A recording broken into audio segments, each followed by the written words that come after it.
is Swati Sharma. I'm from IIT Mandi, and I'm offering this course, Carbon Materials and Manufacturing. So, as the name itself suggests, we are going to talk about wide range of carbon materials and the associated manufacturing processes. So, when I say manufacturing, we are going to talk about the manufacturing of the material itself and then manufacturing using that material. So if we want to make large scale structures, or we want to make certain micro nano scale devices. Now, what is interesting is that it's very difficult to fit in all the carbon materials in one course, and probably that is the reason this is the first time such a course has been designed, because it's really difficult. If somebody is working on nanoscale carbon materials, he or she may not be actually aware of how to process graphite ore. Because that is a very, very different type of process altogether. But at the end of the day, the carbon atom is the same, right? It is the same material which is connected, which is actually, just because of its different hybridization states and different bonding behavior, you actually end up getting different types of carbon materials. You can have them in larger scale, you can have them in micro nano scale.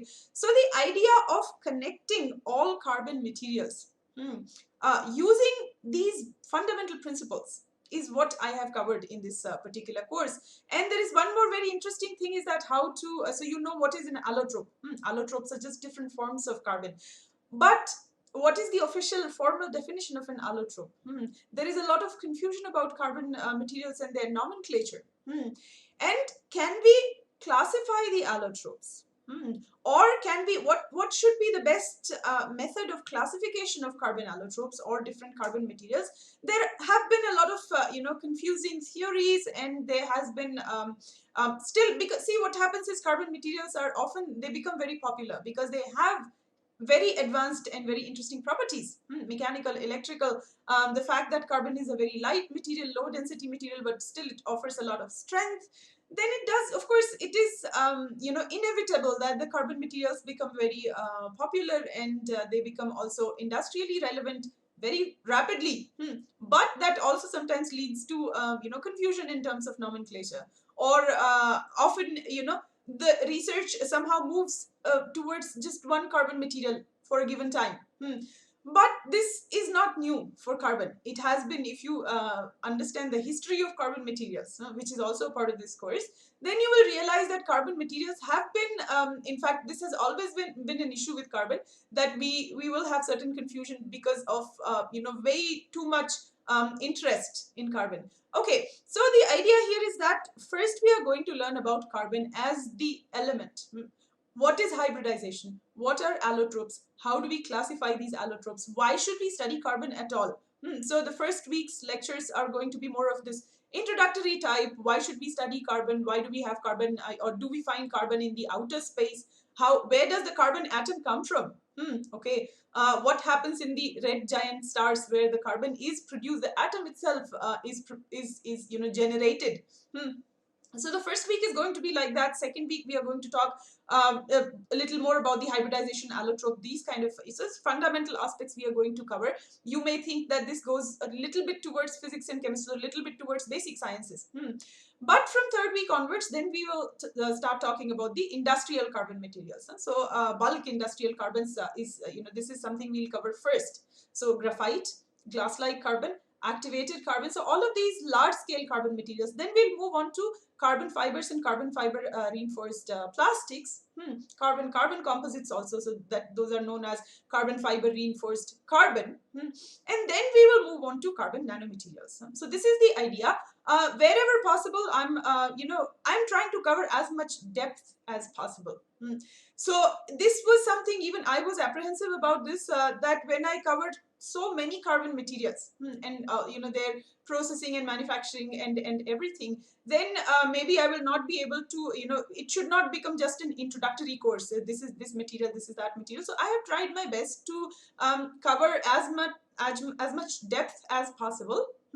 However, you may so I do not go too much into the details, for example, of the properties of carbon nanomaterials, especially nanomaterials. For large scale materials, I'm still covering the properties, but nanoscale materials, because you see, one carbon material itself can make an entire course. So in that case, here and there, you might feel that you will definitely need other resources to learn more if you want to learn more about the materials. However, I have definitely covered the manufacturing aspects, and also I have covered fundamental material properties, for example, the crystal structure.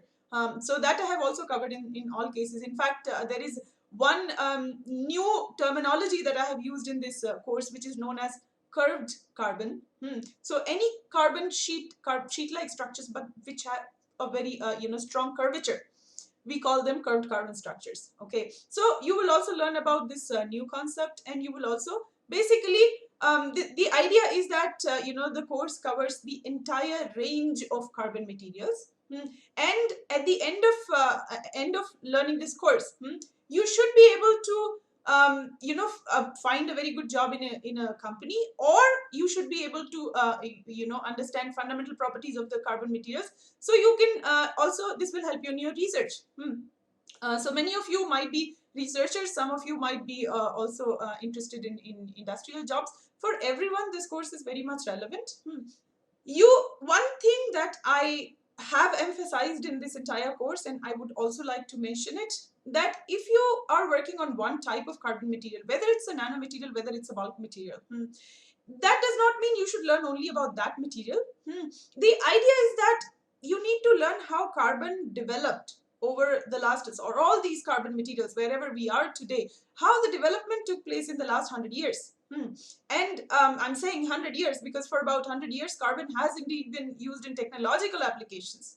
Okay, before that also it was studied, but for technological applications also we have been using it for at least 100 years.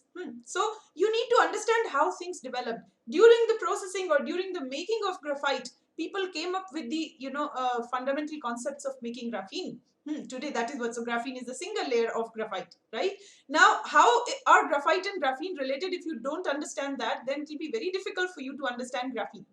Okay, so this is the fundamental idea of this course, is that we try to connect all carbon materials. So it's like a tree, graphene is connected to graphite, graphite is connected to carbon fibers are connected to non-graphitizing carbons. Everything is connected to everything, and towards the end of the course, we are going to summarize and put everything together. I have tried my best to introduce all possible concepts. And I hope that you are as excited to learn it as I was to teach it. Okay, so good luck.